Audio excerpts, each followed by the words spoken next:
ನಮಸ್ಕಾರ ಪ್ರಿಯ ವೀಕ್ಷಕರೇ, K J news India ವಾಹಿನಿಯಲ್ಲಿ ತಮಗೆ ಸ್ವಾಗತ ಸುಸ್ವಾಗತ. ಮುಖ್ಯಾಂಶಗಳು.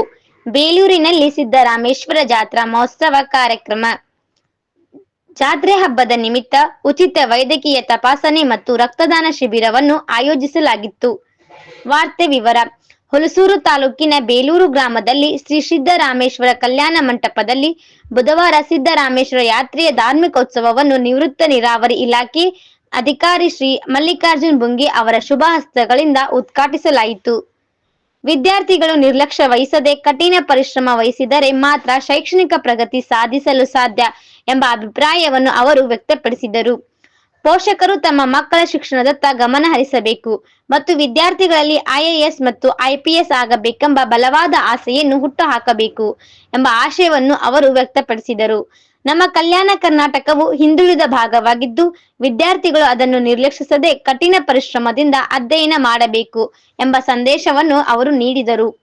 ದೇಶದ ಅತ್ಯಂತ ಹಿಂದುಳಿದ ರಾಜ್ಯವಾದ ಬಿಹಾರದಲ್ಲಿ ಶಿಕ್ಷಣಕ್ಕೆ ಹೆಚ್ಚಿನ ಪ್ರಾಮುಖ್ಯತೆ ನೀಡಲಾಗುತ್ತದೆ. ಬಿಹಾರದ ಪ್ರತಿಯೊಂದು ಹಳ್ಳಿಯಲ್ಲೂ ಐಪಿಎಸ್ ಅಧಿಕಾರಿಗಳು ಕಂಡು ಬರುತ್ತಾರೆ. ವಿದ್ಯಾರ್ಥಿಗಳು ಕೂಡ ದೊಡ್ಡ ದೊಡ್ಡ ಕನಸುಗಳನ್ನು ಕಾಣಬೇಕು ಮತ್ತು ಅವರು ಕಷ್ಟಪಟ್ಟು ಕೆಲಸ ಮಾಡಿದರೆ ಮಾತ್ರ ಯಶಸ್ಸನ್ನು ಸಾಧಿಸಬಹುದು ಎಂದು ಅವರು ಹೇಳುತ್ತಿದ್ದರು. ಎಲ್ಲರೂ ಆರೋಗ್ಯ ತಪಾಸಣೆ ಮಾಡಿಕೊಳ್ಳಬೇಕು ಮತ್ತು ಯಾರು ತಮ್ಮ ಆರೋಗ್ಯವನ್ನು ನಿರ್ಲಕ್ಷಿಸಬಾರದು ಎಂದು ಅವರು ಹಾಜರಿದ್ದವರಿಗೆ ಸಲಹೆ ನೀಡಿದರು.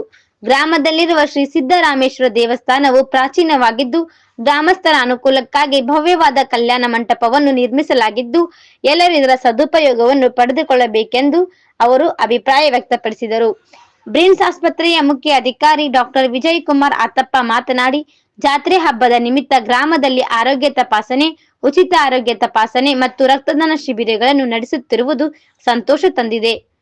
ಪ್ರತಿಯೊಬ್ಬರು ಆರೋಗ್ಯ ತಪಾಸಣೆ ಮಾಡಿಸಿಕೊಳ್ಳುವುದು ಅಗತ್ಯ ಎಂದು ಅವರು ಹೇಳಿದರು. ಉತ್ತಮ ಆರೋಗ್ಯಕ್ಕೆ ಯೋಗಾಭ್ಯಾಸ ಅತ್ಯಗತ್ಯ ಎಂದು ಅವರು ಹೇಳುತ್ತಿದ್ದರು.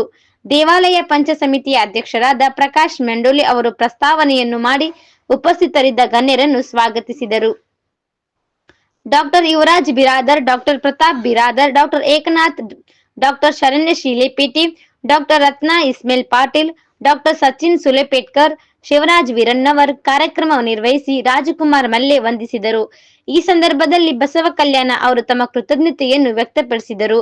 ಈ ಸಂದರ್ಭದಲ್ಲಿ ಬಸವ ಕಲ್ಯಾಣದಲ್ಲಿರುವ ಸಪ್ತಗಿರಿ ಆಸ್ಪತ್ರೆಯಿಂದ 250 ಜನರನ್ನು ಪರೀಕ್ಷಿಸಲಾಯಿತು ಮತ್ತು ಅವರಿಗೆ ಉಚಿತ ಔಷಧಿಗಳನ್ನು ವಿತರಿಸಲಾಯಿತು. ವರದಿ ಕೆಜೆ ನ್ಯೂಸ್ ಇಂಡಿಯಾ ವಾಹಿನಿ, ಬೇಲೂರು. ಈ ಚಾನೆಲ್ ಅನ್ನು ಸಬ್ಸ್ಕ್ರೈಬ್ ಮಾಡಿ ಮತ್ತು ಪಕ್ಕದಲ್ಲಿರುವ ಬೆಲ್ ಬಟನ್